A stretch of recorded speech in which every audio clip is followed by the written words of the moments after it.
அன்புக்குரிய Tamil Bible TV நேயர்களே, இன்று நாம் தவக்காலத்தின் 6வது நாளிலே அடியெடுத்து வைத்திருக்கின்றோம்.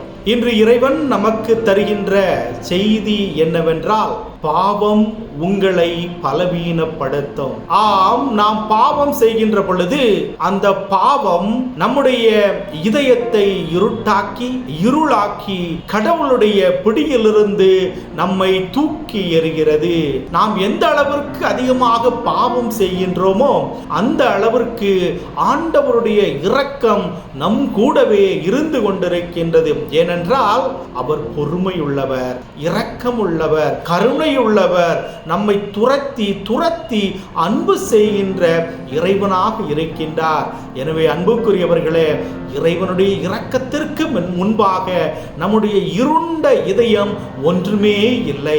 ஏனென்றால் அவர் இந்த உலகத்திலே ஒளியே உண்டாக்கினார்.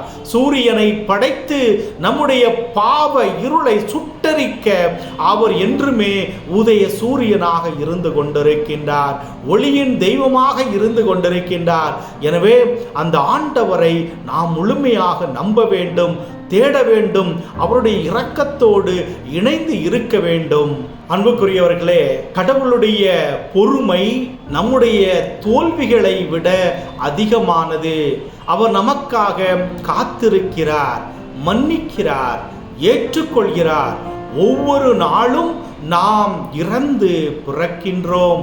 இதுதான் கடவுளுடைய கருணைக்கு எடுத்துக்காட்டாக இருக்கின்றது. எனவே நாம் இந்த பாவ வலையிலிருந்து நாம் வெளிவர வேண்டுமே தவிர திரும்ப இந்த பாவத்தில் நாம் விழுந்து நம்முடைய இதயத்தை சிதைத்து சின்னாபின்னமாக்கி நம்முடைய இதய கண்களை நாம் குருடாக மாற்றக்கூடாது. எனவே இந்த தவக்காலத்தில் நம்முடைய ஆன்மா அகவொளி பெற்று ஆண்டவரிலே நாம் முழுமையான ஆசீர்வாதத்தை பெறுவதற்கு இது துணையாக இருப்பதற்காக நாம் இன்றைய நாளிலே ஜெபிப்போம்.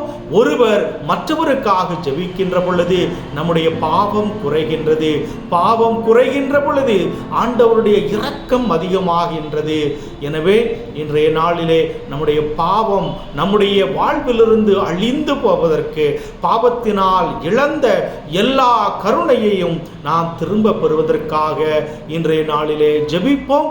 நாம் தமிழ் பைபிள் யூடியூப் சேனலுக்கு உங்களுடைய ஆதரவை கொடுப்போம். நீங்கள் பெற்ற இந்த நல்ல ஆலோசனைகளை, இந்த தவக்கால செய்தியை உங்களுடைய நண்பர்களுக்கும் அனுப்பி வைத்து உதவுமாறு கேட்டுக்கொள்கிறேன். God bless you.